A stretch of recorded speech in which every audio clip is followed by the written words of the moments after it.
Welcome to Books on Point. In the book, At Any Cost, Eran Eyal had it all. A trendy New York apartment, a jet-set lifestyle, and investors lining up to get in on his million-dollar cryptocurrency startup, Shopin. But then New York police pounced in 2018, charged him with fraud, and packed him off to Rikers Island. As $42 million went up in smoke, the South African entrepreneur was exposed as an audacious fraudster, determined to succeed at any cost, even if it meant spinning a web of lies to do so. And to talk to us about this book that he authored is Stephen Timm. Stephen, thank you so much for your time. I mean, this is a fascinating story, and there's so much of this interview that I don't want to give away because we want the viewers to go and, buy the book. How did you stumble onto this guy and his story? I mean, let us in on that bit. Hi there. I was the editor of Venture Burn, which is a publication covering the African startup sector, those internet startup companies. And, actually I'd met him before. I'd met Eran when I'd done, I'd done an interview with a colleague of mine. He wanted to do some business mentorship kind of video. So we arrived at his office there. He was running trendy at that time. And it struck me. That was back in 2010. And it struck me, what a nice guy this guy. He's very sort of intelligent, gentleman kind of character. Then in 2018, I just got word that, he'd just been arrested. And like any other person, I could have just run a press release or something like that when he got charged. But something compelled me to carry on. And literally, I think I did about 25 to 30 stories on this. I was investigating it. I was doing investigative journalism. I think even he was being investigated by the New York authorities. And I think they were even looking at my stories. I was just, I couldn't believe that this was the same person that had, that had lied about all the details about his startup, numerous details. He fooled everyone. And up to a certain point, he even fooled me, because even when I saw him being led away in New York, when he was sentenced, I still felt sorry for the guy. And I think that's the general feeling that a lot of people, he fooled a lot of people because he was such a intelligent, gentle character. Yeah. That, how could he, he made up things like, the classic thing is, okay, he ran three startups in which there was the fraud. The fraud was essentially, things like he'd tell investors, oh, so-and-so invested. And one time in Springleaf, which was it was a startup that ran a network, it had a network of market experts and advertising. Do you find, if I may interject there, do you find that in the tech space where everything is so new, it's so exciting, and potential investors or even existing investors don't want to miss out on a startup that could make millions of dollars? And do you think that at some cases when the pitches are too good and the buzzwords are flying around, you could be at risk of being susceptible to a scam? Now, the tech sector is rife with a lot of BS, a lot of, to the extent that, people would, that's what, while I was at Venture Burn, because previously I wrote on the small business sector in general for various publications.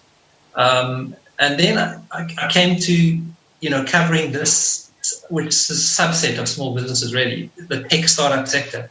Highly exciting sector with new technology. But there is so many people baffle you. These founders, they come from like elite backgrounds. They're very educated, but they baffle you with words. Like, and often if they're just gimmicks. Like, oh, this is AI, and this is like the catchphrases. And when you actually investigate, there's nothing really going on at the company because it's a startup, and they're trying to sell you an idea that might turn into, millions of dollars or whatever, like sort of 10 years down the line. But a lot of the time is, a lot of these companies are going to fail.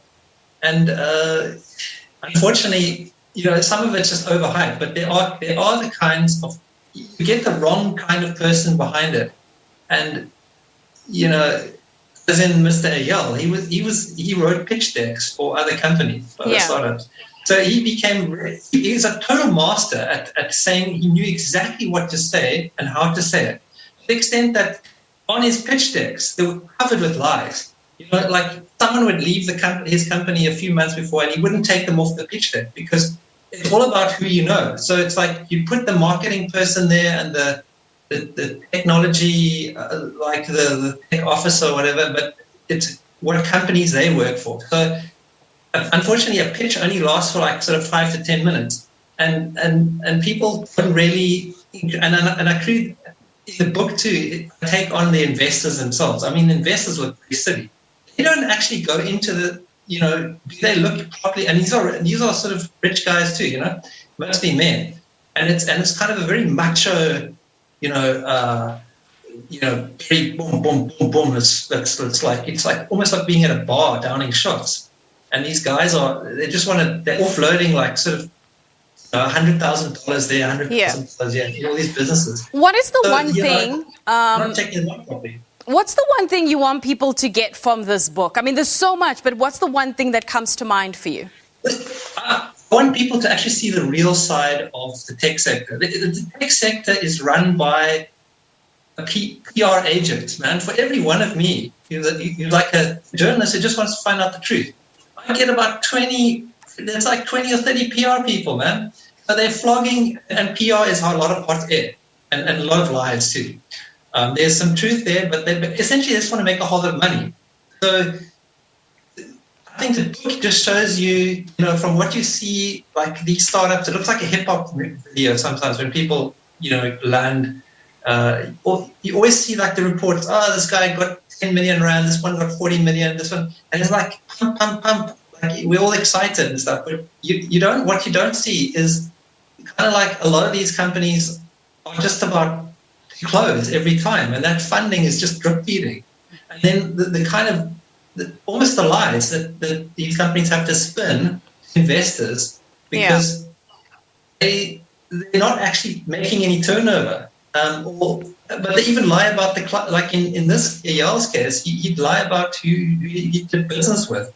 Stephen, there's so much that we could discuss probably for the next half an hour or so in terms of the big brand names that, Eran would use in many of his pitches. And also, most importantly, why it is that the tech space or sometimes the media space that covers tech, it's all great when the entrepreneur is successful and they're very interesting and we cover that. But something happens where there is a vacuum where when the entrepreneur, the startup fails, it almost dies in terms of coverage, and you did a very good job in covering this particular story of Eran Eyal. And thank you so much for your time. That is Stephen Timm, who is the author of a book titled At Any Cost that documents the story of Eran Eyal, who managed to fool investors and rip off many investors to a sum of $42 million.